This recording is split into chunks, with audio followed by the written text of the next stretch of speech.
Mysuru robbery ಬೆನ್ನಲ್ಲೇ ಬೆಂಗಳೂರು ಖಾಕಿ full alert ಆಗಿದೆ. ಚಿನ್ನದಂಗಡಿ ಮಾಲೀಕರ ಜೊತೆ ಜಿಗಣಿ ಠಾಣೆಯಲ್ಲಿ ಮೀಟಿಂಗ್ ಅನ್ನು ಮಾಡಲಾಗ್ತಾ ಇದೆ. ಇನ್ಸ್ಪೆಕ್ಟರ್ ಮಂಜುನಾಥ್ ನೇತೃತ್ವದಲ್ಲಿ ಸಭೆ ನಡೀತಾ ಇದೆ. 20ಕ್ಕೂ ಹೆಚ್ಚು ಚಿನ್ನದಂಗಡಿ ಮಾಲೀಕರು ಸಭೆಯಲ್ಲಿ ಭಾಗಿಯಾಗಿದ್ದಾರೆ. ಮುಂಜಾಗ್ರತಾ ಕ್ರಮಗಳ ಬಗ್ಗೆ ಚಿನ್ನದಂಗಡಿ ಮಾಲೀಕರಿಗೆ ಅರಿವನ್ನ ಮೂಡಿಸುವಂತಹ ಕೆಲಸಗಳಾಗ್ತಾ ಇದೆ. ಅಂಗಡಿಗಳಲ್ಲಿ ಹೆಚ್ಚು ಚಿನ್ನಾಭರಣ ಡಿಸ್ಪ್ಲೇ ಮಾಡದಂತೆ ಸೂಚನೆಯನ್ನ ನೀಡಲಾಗಿದೆ. ಅಂಗಡಿಗಳಲ್ಲಿ ಕಡ್ಡಾಯವಾಗಿ ಸಿಸಿಟಿವಿ ಹಾಕುವಂತೆ ತಾಕೀತನ್ನ ಮಾಡಲಾಗಿದ್ದು, ಅನುಮಾನಾಸ್ಪದ ವ್ಯಕ್ತಿಗಳು ಕಂಡುಬಂದ್ರೆ ಖಾಕಿ ಗಮನಕ್ಕೆ ತರಬೇಕು. ಪೊಲೀಸ್ ಇಲಾಖೆಯಿಂದಲೂ ಹೆಚ್ಚಿನ ಬೀಟನ್ನ ನಡೆಸಲಾಗುತ್ತೆ.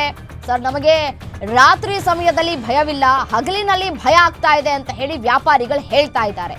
ಹಗಲಲ್ಲೇ ಈ ರೀತಿ ದರೋಡೆಯನ್ನ ಮಾಡ್ತಾ ಇರೋದು ಆತಂಕವನ್ನ ಸೃಷ್ಟಿಸ್ತಾ ಇದೆ. ಯಾವ ರೀತಿ ಚಿನ್ನಾಭರಣ ಭದ್ರತೆಯನ್ನ ಮಾಡ್ಕೊಳ್ಬೇಕು ತಿಳಿತಾ ಇಲ್ಲ. ಅಂಗಡಿಗಳಲ್ಲಿ ವ್ಯಾಪಾರ ಮಾಡೋದಕ್ಕೆ ಭಯ ಆಗ್ತಾ ಇದೆ ಅಂತ ಹೇಳಿ ವ್ಯಾಪಾರಿಗಳು ತಮ್ಮ ಕಷ್ಟವನ್ನ ತೋಡ್ಕೊಳ್ತಾ ಇದ್ದಾರೆ. ಏನೇನು ಸಮಸ್ಯೆಗಳು ಆಗ್ತಾ ಇದೆ?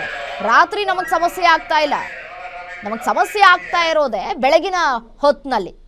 ಈ 10 ಗಂಟೆಗೆ ಶಾಪ್ ಓಪನ್ ಮಾಡ್ತೀವಿ ಅನ್ಕೊಳ್ಳಿ, 10 ಗಂಟೆಯಿಂದ ರಾತ್ರಿ 10 ಗಂಟೆಗೆ ನಾವು ಕ್ಲೋಸ್ ಮಾಡ್ತೀವಿ ಅಂತ ಅನ್ಕೊಂಡ್ರೂ ಕೂಡ ನಮಗೆ ಬೆಳಗ್ಗೆ 10 ಗಂಟೆಯಿಂದ ಸಂಜೆ 6 ಗಂಟೆಯವರೆಗೂ ಕೂಡ ಸಾಕಷ್ಟು ಸಮಸ್ಯೆಗಳಾಗ್ತಾ ಇದೆ ಅಂತ ಹೇಳ್ತಾ ಇದ್ದಾರೆ ವ್ಯಾಪಾರಸ್ಥರು.